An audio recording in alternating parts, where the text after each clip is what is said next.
Well, good morning and welcome to the Internet Business Blueprint Podcast. This is James Holmes, your host, and we are here every weekday, Monday through Friday at 11 o'clock a.m. Eastern Standard Time. And we talk about internet marketing, online business models. We focus primarily on direct sales, network marketing, information product marketing, and affiliate marketing. And this is definitely the place that you'll want to visit, hopefully often and hopefully daily, if you're interested in developing a vibrant and dynamic business funnel that includes multiple reoccurring streams of income, because that's the overall goal of what we seek to accomplish. And what you'll find here is training on both, how to do that, best practices. We talk a lot about mindset, which I think is the key to everything. And so this is definitely a place where I hope if you're a maverick entrepreneur, somebody looking to establish a business working from home, if you're a seasoned professional already at it with a successful business, I think you'll find a lot of value here in this program. About a week or so ago, I began to simulcast the podcast. You can also find us over on Ustream, and the Ustream channel is www.jamesholmes.tv. And of course, the podcast station for any replays of past episodes, or to join us through live stream online, you'd go to www.jamesholmesradio.com, and welcome you here.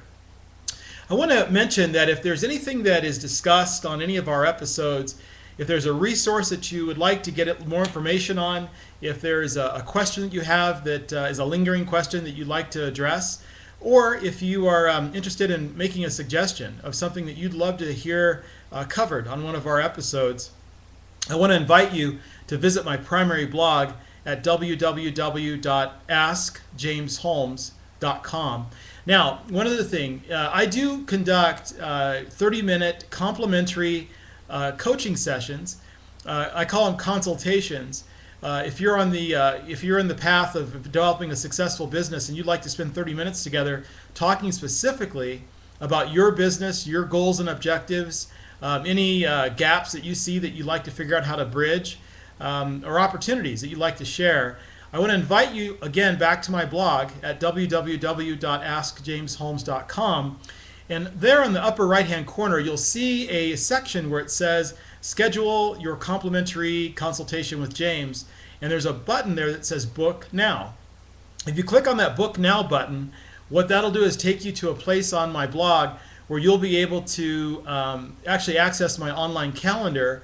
And then any 30-minute time slot you see that's open, just fill in your name, email address, and phone number at the time that suits your schedule best.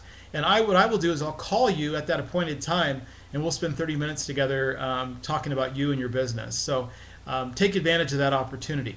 There's one more thing that I want to mention as we go into the final week of this month. This month I've been making available the opportunity to opt in to receive access to my private product vault that is filled with about $1,000 worth of products and resources. It's everything from special reports, ebooks, software, MP3 downloads.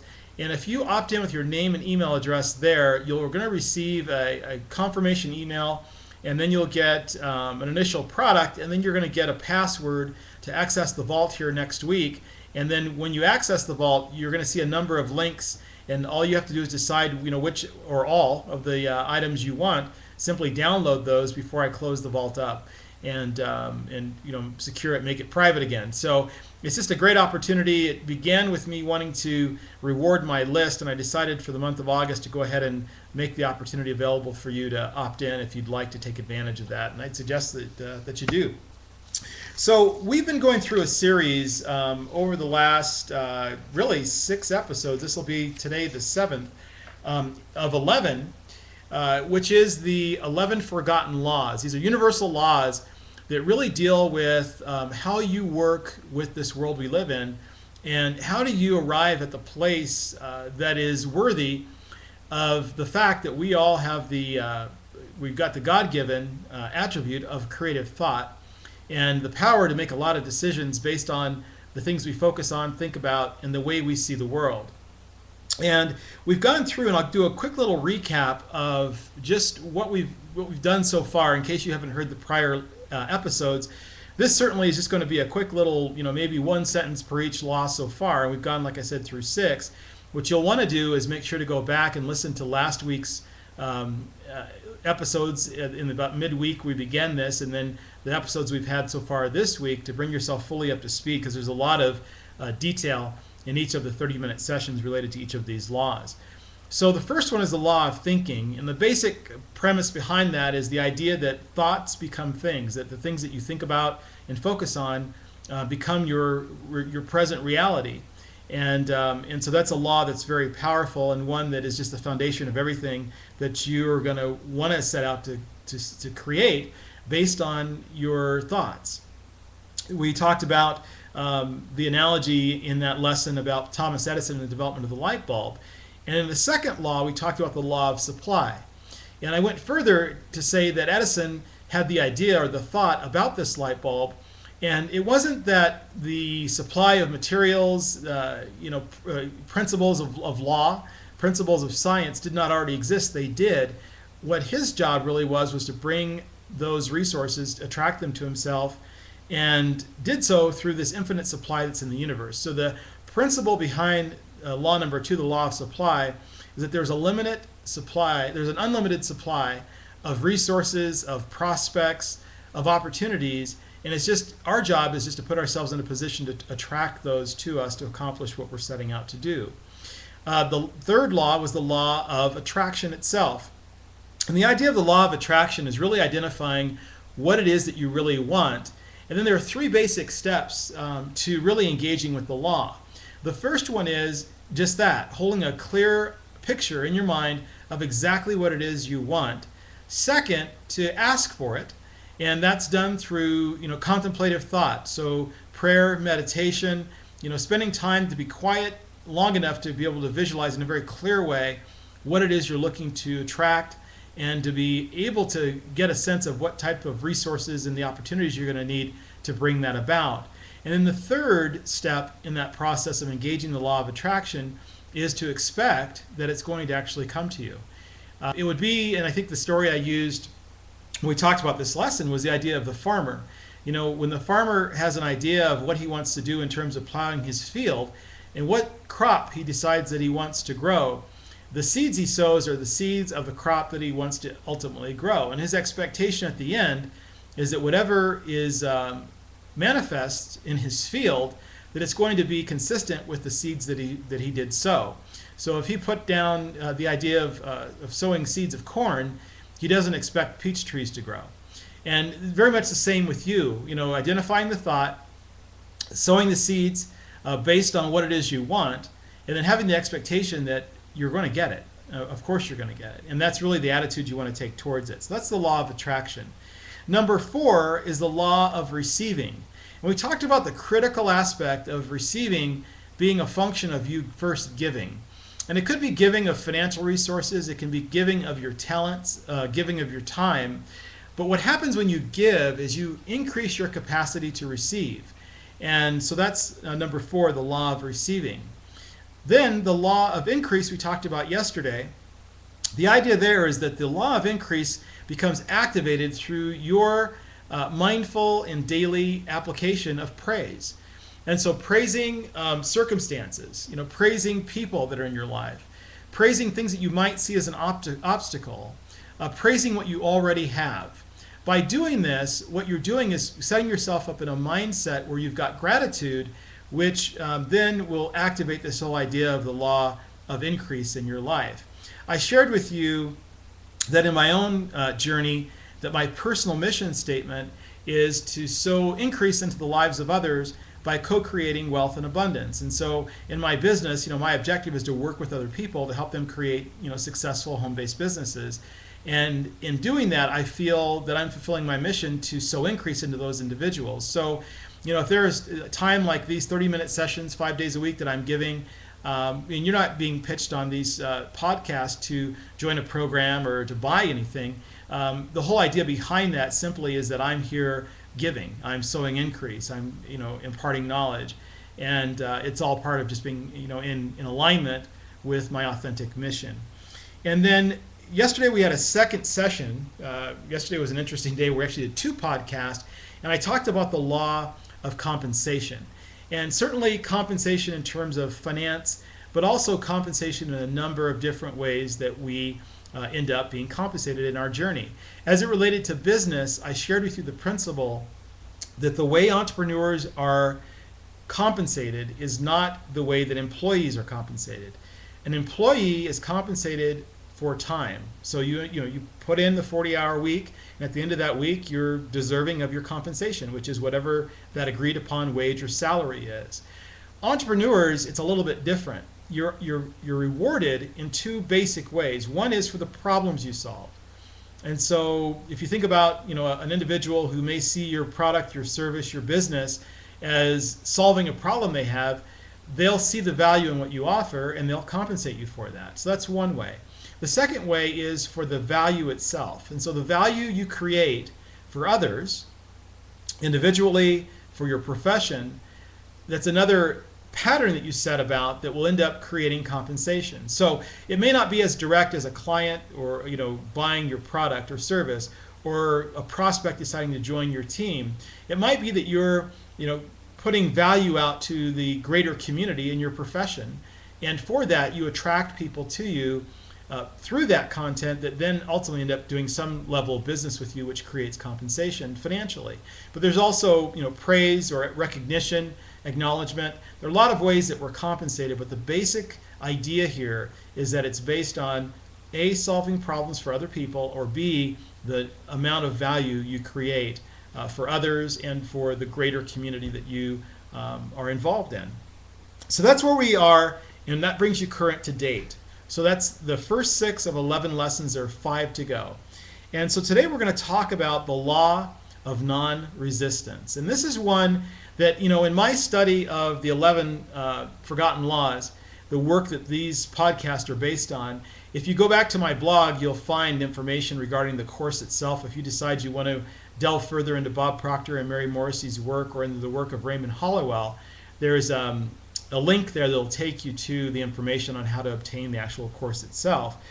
But when I began to study this particular law in the series, the law of non-resistance, it took me a minute to understand really what the application was to business. Now, we all have personalities, right? And my personality tends to be pretty laid back. It's just the way I'm wired. It isn't necessarily a conscious decision, but I tend to be a person, I like to use the phrase, have a mind like water. In other words, that your mind, as things come into your reality, if there are things that don't serve you, there are things that are confrontational, what I tend to do is take this position of mind like water. In other words, just let things flow. There are certainly times where I think you really have to stand up and engage in if it's conflict or whatever it is. But I think the majority of the time, we really don't need to engage. In fact, we take the power out of whatever it is that's seeking to create conflict in our lives by not engaging. So if you think about a practical confrontation, let's say you're in a parking lot. Let's just use practical examples here. Let's say you're in a busy parking lot on a Saturday morning. This happens all the time. It's a grocery store parking lot, and somebody's pulling out. You're coming down the aisle in one direction. You've got another car coming down the aisle in the other direction. And let's say you're sitting there with your blinker on, that you're getting ready to turn into the spot that's about to be vacated by another driver, and it's very clear that you're sitting there stopped waiting for that other driver to pull out when someone else arrives on the scene coming from the other direction. So let's just go forward with the example, and the person pulls out of the spot, and that other individual immediately whips into the spot that you'd been sitting and waiting for that clearly was your parking spot. No question about it. Now, how do you react to that? Obviously, you're justifiably, or you would have justification for being angry about that. After all, it was your parking spot, right? But what is the benefit of you actually engaging in that conflict? Or would it be better to take a little bit more of a meek posture and just go find another parking spot? Does it actually cause you further harm by engaging in whatever language, elevation of blood pressure, verbal confrontation, what it does to your energy by engaging in that conflict? Or do you really end up being greater benefited by simply just moving on and finding another spot? Yeah, that person may have won that battle, but ultimately you actually didn't engage in it to cause yourself any harm. That's just a practical example of what I mean as you go about your day-to-day life. There may be situations where conflict may come up in your business, where someone may disagree with a decision you made, or they may think that a product that you provided didn't have the value that they expected, even though, let's just say they didn't put the effort into it. It's a classic thing. We're talking about home-based business. I'll tell you something happens all the time. Someone will look at your business, they'll join your business, and then they won't do any work. And then what they do is they make a judgment that whatever it is that you're engaged in doesn't work. I mean, it doesn't work, but the reality is they didn't work. And so then they say, well, it's not legitimate, it's a scam, whatever the reasons are. Would you be better to engage in that conflict, which is really what it is, no matter what level it's at, or would you be better to say, maybe this just wasn't the right opportunity for you and help them to get their money back or whatever's required? In other words, which thing pulls you further off of your path? Because what you want to do is be like that stream that's running down, let's say, into a raging river. And when that stream is on its path to become a part of that raging river, the boulders that are in the middle of the stream don't keep it from its destination. It simply makes a correction. It flows beyond that boulder. If there are blockages in the stream, if a tree is fallen across the stream, whatever it is, you'll find that water will go through and move and permeate and really adapt to whatever the environment is with its focus on being drawn to that river. And it's much the same thing for us on our journey, that we want to engage in that way and actually take the non-resistant path. In 99.9% of situations we come in conflict or contact with, the non-resistant path is the path that's going to actually end up at the end bringing us closer to what we're looking to achieve. So in business, what you want to do is pull down any barriers that are resistant barriers by simply just disengaging from them. And you'll be amazed at how this works and how people begin to react to you differently. Let me give you another practical example. Let's say that, I used to, before I began working full-time from home, I had an office that was about 25 to 30 minutes away from my home. So I had a commute every day. And my commute, going into work was always in traffic at rush hour. My commute coming home was oftentimes in the middle of rush hour on the way back. So I had an hour approximately of time that was stuck in traffic, sometimes bumper to bumper, maybe going 15 to 20 miles at certain stretches on the highway. And for a lot of people, that becomes a very frustrating thing. They look at that every morning as they pull out of their driveway, and they're dreading getting on the highway and making that commute into work. Well, something that I did to really transform that experience was I really began to use it as my university of the road.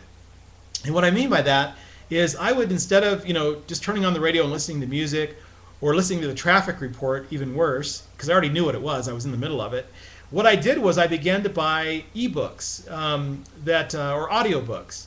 And so I would either listen to a business-related lesson, or maybe it was a mindset or prosperity lesson, or maybe it was an audio book of just something that I was interested in. I remember one of my greatest experiences in that little university of the highway was listening to David McCullough read the John Adams book. I mean, it was just a really enriching experience. And I probably would not have slowed down long enough in the course of my normal day to spend an hour listening to that audiobook lesson, let alone actually read that book. And in terms of just things like Wayne Dyer's Power of Intention, that's how I originally began to understand that book, was when I was listening to it on my half-hour commute into work and my half-hour commute back home. That's 5 hours a week that I was in the process of learning something on purpose. And so it's just a mindset shift of looking at any situation that you're in and thinking of how you can back away from resisting it and actually bring it into service on your behalf. And so that's another just practical way of doing that. And then, as I said before, with personal conflicts, you just have to decide which battles are truly the ones that you have to fight, because I do recognize in our lives there are times when we really need to stick up for ourselves or from those that we love. But those are 1 or 2% of the times that we run into things. Most of the things that we choose to engage in, if we just took a path of non-resistance, it would not in any way harm us, and it actually would probably enrich our experience, because of the lack of conflict. And so those are three very clear ways that you can begin to put this particular law, the law of non-resistance, into work in your life. Now, the couple of points I want to make to you, and there really are 4 points. The first one is that you do not have to work against what you do not want. Now, as this relates to all the laws we talk about, the law of attraction, the law of thinking, the law of supply, there's nothing you have to do to work on anything that you recognize as being a gap in your own life.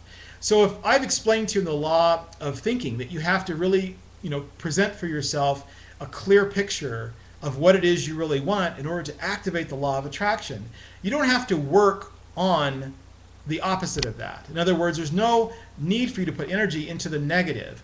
All you have to do is engage with the new idea, the new thought that you have, and what it's going to take to bring it about, and focus your energy on that. Actually turn away. It's part of the law of non-resistance. Turn away from the temptation to spend a lot of time thinking about or working on the things that aren't serving you. If you don't build into them or breathe into them or speak into them, they'll simply fall away because your energy is placed towards the things that are going to be working for you and serving you well. So that's number one. The second thing is that you really want to begin to engage in a very conscious way of working with these 11 laws towards what it is that you do want. And I want you to really give yourself permission to start out with a clean sheet of paper and to put down objectives and goals of what you want without limitation. Okay? Let the process work through you and let it create for you the results that it will. But don't set up in the very beginning and think of your prospects in a limited way.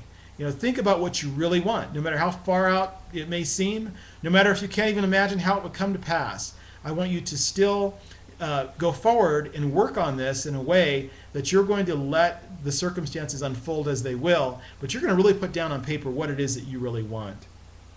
And then the whole idea of working with what you want and having that flow, that mind like water, is just a simple little phrase that I use that really helps me stay on focus. That you want to use any obstacle that comes in your path. See if you can think of that as a stepping stone. And I think that you'll find that much of what comes in your way that in the beginning may appear to be an obstacle, that it may be something that allows you to avoid something wasn't good for you anyway, or to in some way use that as a stepping stone, as a way of getting closer to the goal that you're looking to actually achieve. You want to adopt, number 4 is adopt this relaxed kind of attitude and just let the energy flow. And you'll find that people will react to that. In other words, if people are used to seeing you in certain situations, kind of tense or maybe prepared for battle or even expecting battle, if you suddenly walk into a room or engage with an individual and they recognize that, wow, there's something different about you, and you're not all caught up and intense and so forth, that you'll find that they react to you differently. Another kind of a reference I can give you is when I used to show horses. One of the things that I learned about horses, in particular horses that love to do what we call lay on the bit. In other words, they love to get that bit between their teeth, and they use that bit or the resistance of that bit as a leveraging point to drive, let's say, forward out of the control that you want to maintain. And what I found is if I became really soft in my hands and loosened up that bit in my horse's mouth so he wasn't able to lean on that bit and fight against it, it took away his leveraging point. And he actually became non-resistant. In other words, I then began to drive the pace that we were going to go, and it was what they call laying on the bit.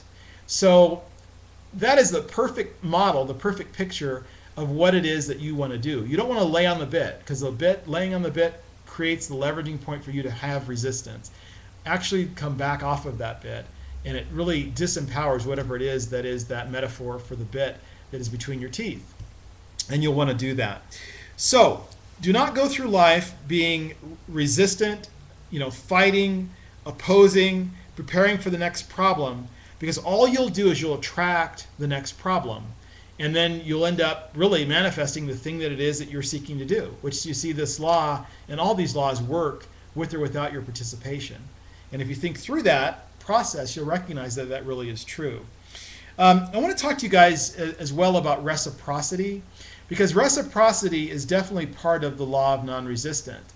And what you'll find in terms of reciprocity is things that you put out that are good. So whether you're going out and complimenting and praising people, as we talked about yesterday, or if it's giving of your time and your talents, as we talked about a couple of days ago, these are all acts that you're putting out that are all good.